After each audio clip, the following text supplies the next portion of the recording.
pact of peace, the galaxy was burning again for 1,000 years. The Alari Empire and the Dracon Dominion had been locked in war, spreading destruction across hundreds of worlds. The stars glowed red with the light of dying ships, and planets became ashes in silence. The war had no heroes anymore, only survivors. Princess Lyra Ven stood at the edge of her palace balcony, watching the night sky ripple with explosions. The air smelled like smoke and fear. Her people were losing. The Dracons were monsters born from shadow and steel, and no peace envoy had ever returned from their worlds. Her council begged her to surrender, but Lyra could not. There was something deep in her heart that refused to kneel. She had read the forbidden texts, the ones that spoke of an ancient race, a race that vanished long ago, and humans. The legend said that when the stars screamed, humans listened, and when others begged for peace, humans brought silence through war. That night, Lyra made a choice. She walked alone into the old chamber beneath her palace. The air was cold, and the walls glowed faintly with old Alari runes. At the center of the room stood a round device covered in dust, the stellar beacon. It had not been used for 10,000 years. Lyra placed her trembling hand on the control crystal. "If you can hear me," she whispered, "we need you." The beacon pulsed once, then again, and then vanished into the darkness of space. For days, nothing happened. The council mocked her, calling her a child chasing ghosts. But on the 7th day, the stars above her world dimmed, not from clouds, but from something enormous blocking the light, a ship. It was unlike anything the galaxy had seen before. Massive, silent, black as night, it hung in orbit.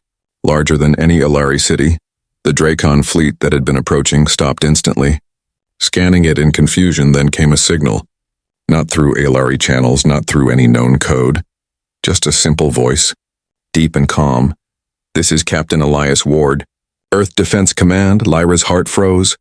"Humans," they had answered. She was brought aboard the human flagship. The air inside felt heavy, the gravity stronger than any she had known. Humans, she realized, lived under greater pressure. Maybe that was why their presence felt so powerful. Captain Elias Ward stood waiting for her, tall, wearing black armor that shimmered faintly like the hull of his ship. His eyes were cold but calm, like a man who had seen too many wars. "You sent the beacon," he said. "Yes," Lyra replied softly. "I want to end this war. My people are dying." Elias looked at her for a long moment, then turned to the star map floating beside him. It showed countless fleets, battles, dead worlds. He pressed a key, and the map shifted to another, one filled with red markers, each labeled extinction. "These," he said quietly, "are what happens when humans go to war." Lyra swallowed hard.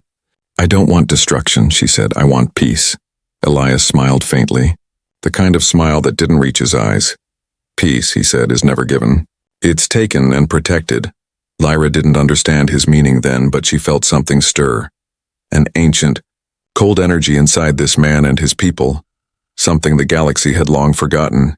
He turned back to her. "You ask us to end your war," he said. "But if humanity fights, it won't end the way you think." "What do you mean?"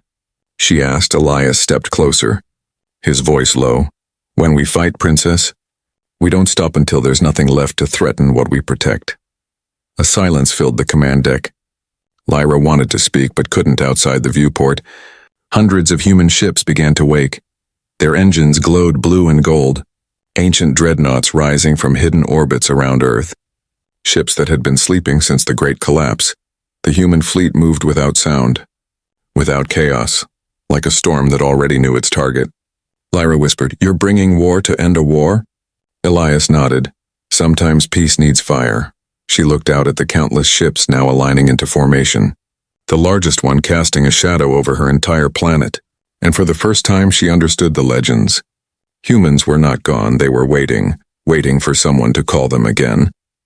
The stars shuddered as the first fleet vanished into faster-than-light jump, heading straight toward the Dracon front. Lyra stood frozen, her reflection flickering in the glass. "You promised to help me end the war," she said softly. Elias's voice came from behind her, calm and final. "I am ending it, Princess, one side at a time." The ship's alarms flared red as the human armada entered combat range. Outside, the galaxy trembled at the return of the Deathworlders, and the war for peace had just begun. The awakening fleet, The stars of the Sol system burned brighter than they had in centuries. For generations, Earth had been silent, hidden behind a curtain of stealth fields and broken myths. The galaxy thought humans were gone, destroyed in their own wars, but now, the truth was rising from the dark, and it was terrifying. Princess Lyra Ven stood on the bridge of the HSS Vanguard, the flagship of the old Earth defense fleet around her. Screens flickered to life, displaying ships that had not seen starlight for 3,000 years. Giant dreadnoughts the size of moons awakened from hibernation. Black hulls glowing with red reactor lines, battle stations reactivated, railguns hummed, and robotic crews stirred after centuries of sleep. Lyra whispered in awe, "There are thousands of them." Captain Elias Ward didn't look at her. His eyes were fixed on the holographic map showing enemy positions. 17 Dracon fleets moving toward the Alari border, he said quietly. That's 200,000 ships, Lyra's breath caught. You can't face that many. Not even with this fleet. Elias finally turned, his face calm. You think we're facing them, he said. No. Princess, they're facing us. Lyra felt a chill crawl down her spine. The human fleet began to move, not in chaos, but in perfect silence. Every ship obeyed one unseen rhythm, one pulse, as if they all shared a single mind. On each vessel, crews reawakened, not soldiers, but guardians, men and women trained since birth to fight only when humanity was threatened. Their armor bore the insignia of a broken Earth flag, the symbol of a homeworld that had once been burned and rebuilt. Lyra walked to the viewport, watching the fleet spread across the void like wings of fire. Why did you stay hidden for so long? She asked softly. Elias answered without turning. Because the galaxy wasn't ready for us. He tapped the display, showing ancient battles, forgotten massacres, the War of the 13 Species, the Siege of Sol, the Extinction Treaties, moments when humanity had almost ended itself trying to protect others. When we fought last time, Elias said, we promised never to fight again, unless someone truly needed us. He looked at her then. You called for us, so here we are. Lyra's throat tightened. I wanted peace, not this. Elias studied her for a moment, then spoke in a low voice that carried the weight of history. Peace, he said, isn't the absence of war. It's the victory of those who survive it. The Dracon fleets appeared at the edge of human space, thousands of biomechanical warships glowing green and black. Their commanders laughed when they saw the old human dreadnoughts, calling them relics of a forgotten world. They didn't laugh for long when the first human ship fired. The stars themselves seemed to scream. The Dracon flagship vanished under a single kinetic strike. No plasma, no beam, just pure metal moving at 10% of light speed. The impact split a moon in half. Lyra stumbled back as the shockwave readings filled the screens. What? What kind of weapons are these? Elias's expression didn't change. Old ones, he said. Designed to end wars before they start. The fleet moved again, their formation sharp and perfect. Human ships fired in sequence, not to conquer, but to erase. Every Dracon vessel that entered range disintegrated within seconds. In less than 15 minutes, 17 fleets were gone. The galactic network exploded with panic. Millions of alien species watched as humanity, thought extinct, wiped out an empire in a single night. Lyra couldn't speak. Her hands trembled as she looked at Elias. You promised to end the war, she whispered, but this is extermination. Elias finally faced her, his eyes cold like the void. You asked us to protect you, he said. This is how we protect. Lyra stepped closer. Anger and fear in her voice. There must be another way. Elias turned away. There isn't, he said simply. Your people wanted peace through mercy. Our peace comes through deterrence when we are done. No one will ever attack your kind again. She stared at him, realizing that humanity's idea of salvation was something the galaxy could never understand. Hours later, the fleet returned to silent orbit. Not a single human ship lost. Lyra watched through the glass as the burning wreckage of the Dracon armada floated past the human ships. Each vessel bore the mark of a human flag, black, gray, and red, colors of mourning and vengeance. She turned to Elias one last time. You said you'd fight for me. He nodded. I am, but you're destroying everything. Elias's voice softened just slightly. You don't see it yet, princess, but sometimes destruction is mercy. As the lights dimmed, Lyra walked alone to the observation deck. Below her, Earth glowed blue and calm, untouched by the chaos it unleashed. She pressed her hand against the glass, whispering, What have I done? In the distance, the ship sensors detected movement. A new transmission, encrypted and urgent. The fire of humanity. The stars looked peaceful that night, but peace was a lie. Princess Lyra Ven stood frozen on the human flagship as the Earth fleet jumped across light years. Their destination, her own homeworld, the Alari capital. Her heart pounded in her chest. "Captain, please stop this," she whispered. "My people are not your enemies." Elias Ward didn't look at her. His expression was carved from steel. "They sold you to the Dracons," he said flatly. "They wanted peace through betrayal." Lyra's lips trembled. "No, there must be a mistake," but there wasn't. The transmission records were clear.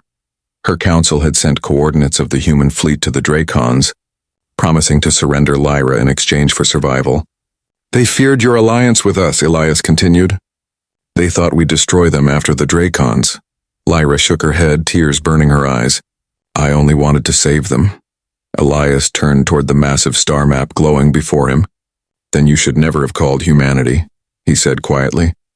"We don't save worlds, Princess. We end threats." Moments later, the fleet dropped out of warp. The Alari capital shone like a jewel in space. Blue oceans and silver cities stretching across the planet. Lyra's heart ached. This was her home, her people, her childhood. And now it was about to be caught in humanity's fire. "Fleet ready," said Commander Vega, a human officer with sharp eyes and a scar across his jaw. "Targets locked." Lyra stepped forward, panic in her voice. "Elias, please stop them." "You're making a mistake." Elias didn't answer. His eyes reflected the light of the planet. "No," he said softly. "They made it." With a single motion of his hand, the human armada unleashed hell. Thousands of orbital bombardment rounds fell through the atmosphere like burning comets. Each one exploded not in fire, but in silence. Shockwaves that disabled power grids, communication towers, and orbital cannons without killing civilians. Lyra gasped. You're not destroying the cities?" Elias looked at her. "We destroy the war, not the people." She watched in awe as human technology worked with terrifying precision, disabling military targets but leaving homes untouched, and yet, the message was clear. Humanity could erase them any time it wished across the galaxy. Fear spread faster than light. The Dracons, realizing the humans had turned on their allies, sent a massive counterattack. An armada of living warships grown from void matter. They screamed through the stars, each ship pulsing with a heartbeat of hate. "They're coming," Vega said. 2 hours until contact." Elias's voice was calm. "Good." Lyra stared at him. "Good? They'll destroy everything." He turned slowly. "No, Princess, they'll try." When the Dracon armada arrived, the humans were ready. The battle began in the silence of space. No sound, only flashes of impossible light. Human dreadnoughts moved like ancient beasts, each one firing weapons that bent gravity. The Dracon ships screamed and twisted, their armor melting like shadows under sunlight. Lyra clutched the railing, her breath caught. The view outside was beyond belief. Firestorms in orbit, debris raining across the void, explosions reflecting off the Alari oceans below. She whispered, "Why do you fight like this? Why such rage?" Elias's eyes didn't leave the battle. "Because we remember," he said. "Once we trusted others, and they erased our colonies, burned our skies. We learned the only way to be safe is to be feared." The human ships opened their final formation, a massive ring around the Dracon fleet. The sensors screamed as energy levels rose beyond limits. Vega shouted, "Sir, the flux is critical. If we fire, it'll burn everything within the system." Elias's voice remained steady. "Fire." The stars went white. A shockwave tore through the system, turning night into light. For a moment, Lyra thought the universe itself had ended. Then silence. The Dracon fleet was gone. Every single one erased from existence, their ashes scattered among the stars. The human ships drifted in the glowing debris, hulls glowing red from the heat. Lyra turned slowly toward Elias. "You ended them," she whispered. "All of them." Elias didn't answer. His gaze was distant. Almost sorrowful, she stepped closer. "You saved my world. But at what cost?" He looked at her then, his voice quiet. "At the cost of innocence, Princess. Something humanity lost long ago." Later, in her private chamber, Lyra stared out the window toward the glowing wreckage that used to be her enemies. She thought she would feel relief, but she felt only fear. Fear of the humans and of what they could do, Of what she had awakened, Elias entered the room quietly. "You should rest," he said. Lyra turned to him. "I can't every time I close my eyes." "I see fire." Elias stood beside her, looking out at the stars. "Fire brings life too." "Princess," he said softly. "Sometimes it's the only way to begin again." Lyra looked at him, searching for warmth in his voice, but found only determination, and in that moment, she realized something that chilled her heart. Humanity didn't fight for revenge or conquest. They fought for one person, for her. As the battle reports came in, Vega approached quietly. "Sir, the remaining Dracon worlds have surrendered." Elias didn't celebrate. He simply said, "Prepare Phase 3. Lyra turned sharply. "Phase 3? What is that?" Elias looked at her, his expression unreadable. "We end the war forever," he said, "by making sure no one can ever start it again." Lyra's heart sank. Humanity wasn't done, they were just beginning. The Princess of Ash's silence filled the bridge of the human flagship. The war was over, or so it seemed. The Dracon fleets were gone. Their homeworlds turned to glowing embers in the void. Even the Aelari capital, Lyra's home, now floated beneath a sky clouded with dust. But there was no peace. Princess Lyra Ven stood near the viewport watching the aftermath. Ships drifted like ghosts across the ruins. Each one bore the insignia of Earth, black, silver, and crimson, the colors of vengeance and remembrance. Captain Elias Ward stood beside her. Quiet, unreadable, his uniform was torn, his armor scratched, but his presence remained unshaken. Lyra turned to him. "It's done, Elias, you won." Elias's gaze didn't move. "No one wins, Princess," he said quietly. "We just make sure the ones we love don't lose." Lyra frowned. "Then why continue? Why the next phase you mentioned?" Elias finally looked at her, eyes cold as the void. "Because peace that depends on fear doesn't last. We will erase the ability for anyone to wage war ever again." Lyra stepped back. "Erase? How?" He didn't answer. He only said, "There's something you need to see." They descended deep into the lower decks of the flagship, passing through layers of steel corridors and sealed vaults. The air grew colder, heavier. Every soldier they passed bowed slightly, not to Lyra but to Elias. They stopped before a massive door with the marking, "Project Haven, Restricted Access." Lyra hesitated. "What is this?"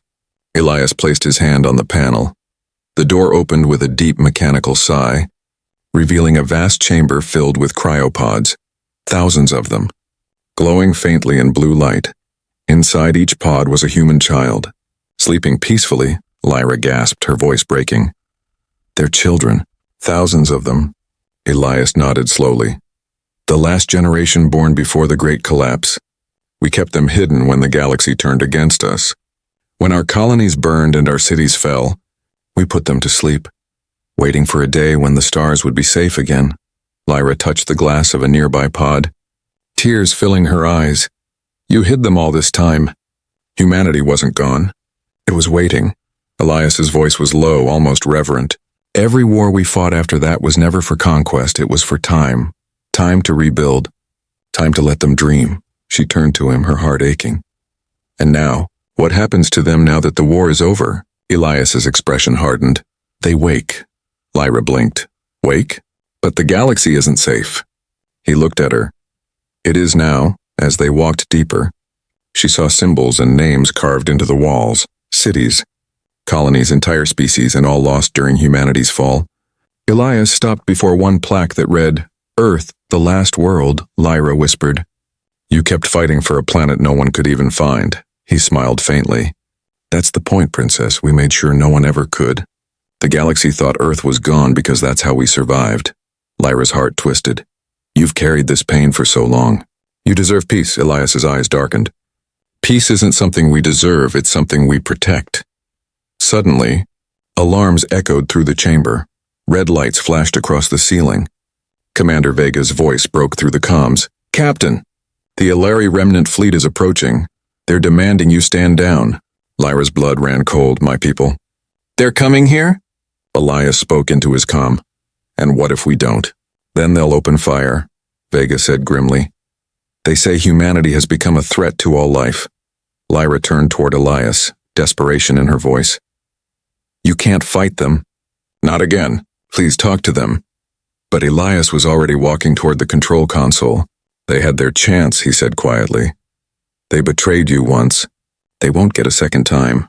Lyra grabbed his arm. You can't destroy them. They're all that's left of my world. Elias looked at her, and for a moment his expression softened. I'm not destroying them, he said. I'm saving you from what they'll do next. Before she could respond, the fleet engines roared to life. Shadows stretched across the chamber as the dreadnoughts turned toward the Elari fleet. Lyra shouted, You said this was about protection. You're turning into the thing you hate. Elias paused at the doorway, his voice quiet but firm. Maybe, he said, but someone has to be the monster that keeps worse monsters away. Hours later, the two fleets faced each other in the dark of space. Elari ships glowed in silver and blue, their energy shields shimmering like glass. But opposite them, humanity's fleet waited, silent. Black and still, Lyra stood beside Elias on the command deck. Trembling, please don't do this. He looked down at her. I gave you my word I'd keep you safe. Tears filled her eyes. Even if you have to burn the stars to do it. Elias's answer was simple, and it broke her heart. Yes, the command was given. The human fleet fired, and the galaxy saw fire once more. As the stars turned red again, Lyra fell to her knees. Whispering through tears, he ended one war, and began another, for me. And somewhere deep within the flagship, as humanity's children slept in their pods, the universe trembled, for it had remembered what it meant to fear Earth. The war for one. The void was alive with fire. Two armadas faced each other. The bright silver Elari fleet against the black steel of humanity. The stars themselves seemed to hold their breath. Princess Lyra Ven stood on the bridge of the human flagship, tears on her cheeks. Her heart ached as she watched her people and her protectors prepare to destroy one another. Elias, she whispered, please stop this. Captain Elias Ward didn't answer. His eyes were locked on the tactical display, cold and calm like a man who had accepted his fate. Commander Vega approached. Sir, all systems ready? They've deployed their entire defense grid. Elias nodded once. And we deploy mercy, Lyra frowned. Mercy? Elias looked at her. We'll end it without killing them. She didn't understand, not yet. The Elari fleet fired first. Beams of white light streaked across the void, striking the human dreadnought shields. The impact thundered through the ship. Shaking every deck, Lyra clutched the railing. They're going to kill us. Elias's voice was steady. No, princess, and they're going to learn. He turned to his crew. Activate the pulse array. Vega hesitated. Sir, the array's unstable. It'll tear the core apart. Elias's tone didn't change. Do it. Lyra's eyes widened. Elias, what are you doing?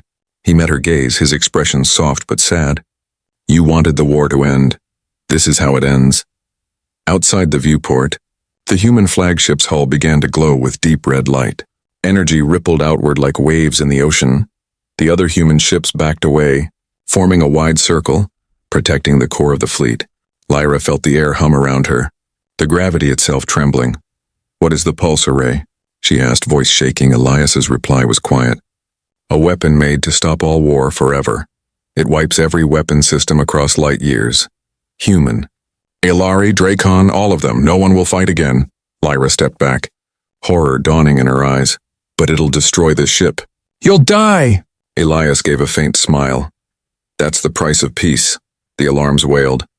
Red lights flashing across the bridge. Energy levels climbed beyond safety. The crew scrambled, trying to stabilize the core. Lyra ran to him, grabbing his arm. Please don't, we can find another way. He turned to her gently. You showed me something no one in this galaxy ever did, he said. You asked for peace, not victory, not power, just peace. Humanity couldn't ignore that. Lyra shook her head. Then stay with me, we can rebuild together. Elias placed his hand on her shoulder. If I stay, the galaxy keeps fighting, but if I go, they'll remember what humans gave up for one life. Tears spilled down her face. You don't have to be the one who pays. Elias's voice softened to a whisper. Someone always does, the reactor roared, and the stars outside blurred as the energy built. Lyra's voice broke. Elias, please, don't leave me, he smiled faintly. I already did. Long ago. He turned toward the comm panel and spoke his final command. All ships retreat to safe distance, prepare for pulse ignition. Vega hesitated, his voice trembling. Sir, what about you? Just make sure she survives, Elias said, glancing at Lyra. That's an order. Vega saluted, his throat tight, and the rest of the crew began evacuating. Lyra clung to him. I won't go. Elias leaned close, his voice calm and warm for the first time. Then the peace I make means nothing. He pressed a small data chip into her palm. This is our memory. Take it back to Earth. Tell them we didn't die for war. We died for peace. Before she could respond, the floor shifted and Vega pulled her away, dragging her toward the escape bay. Lyra screamed his name as the doors sealed from her shuttle. Lyra watched as the HSS Vanguard drifted alone in the dark, its hull glowing brighter than a star. Elias stood on the bridge, one hand resting on the console, eyes fixed on the stars. For her, he whispered. For humanity. Then he pressed the final switch. A blinding wave of white light spread across the void, washing over every ship, every planet. Every world within range. Weapons went silent, shields failed. Engines stopped, but no one died. Every machine of war simply ceased. The galaxy fell into silence. When Lyra's shuttle landed on the surface of Earth, the sky was bright blue. Calm, untouched by battle, she stepped out, holding the data chip against her chest. The children of Project Haven had begun to wake one by one, blinking into the new dawn. She looked up at the stars, tears glistening in her eyes. He saved us all, she whispered. He burned for peace, centuries later, across the galaxy. Legends were told of the man who ended the wars of the stars, the human who destroyed every weapon in existence with a single act of sacrifice. They called him the warbringer who brought peace, and every world, Ilari or otherwise, spoke the same line when they looked at the sky and saw the faint red glow that never faded. That's the light of the man who started a war to save one, and ended it to save all.